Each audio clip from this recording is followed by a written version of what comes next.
Investigate his claims. Examine the evidence. Make your decision.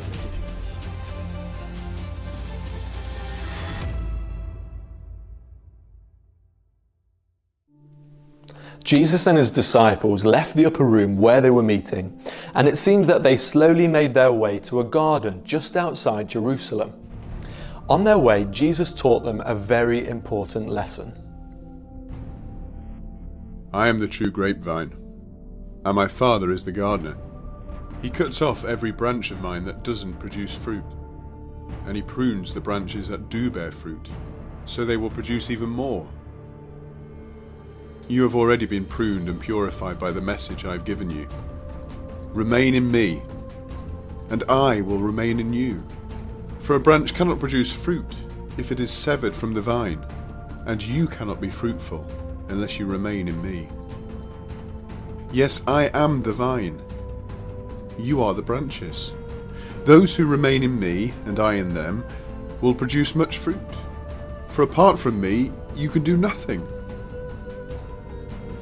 If we are followers of Jesus, we are the branches, and we're connected to the vine, who is Jesus. Branches are quite weak in themselves, but if they are joined to the vine, they can be fruitful, they can be productive. The Father is the vine dresser who prunes the branches. When we follow Jesus, the journey can be painful at times, but through these difficulties, we can grow closer to Jesus, and we can produce more and more fruit. Anyone who does not remain in me is thrown away like a useless branch and withers. Such branches are gathered into a pile to be burned. But if you remain in me, and my words remain in you, you may ask for anything you want, and it will be granted.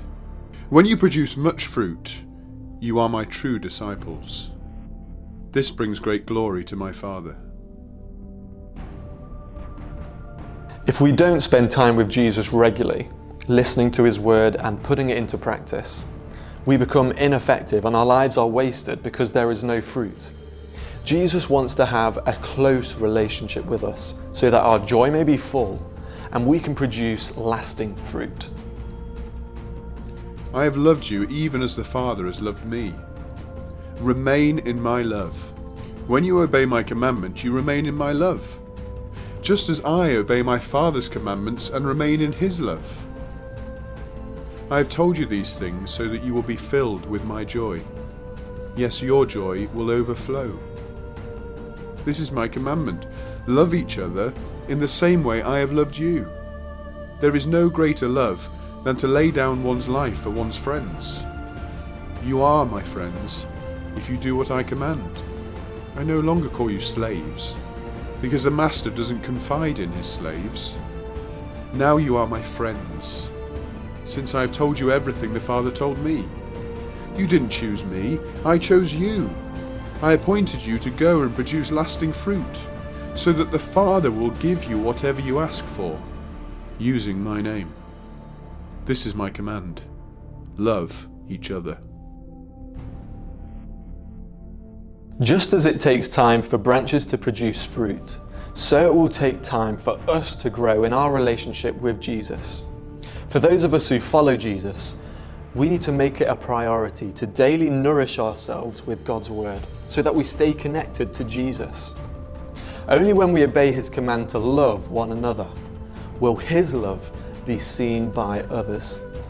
Jesus was going to give himself in sacrificial love, and that love is life-changing.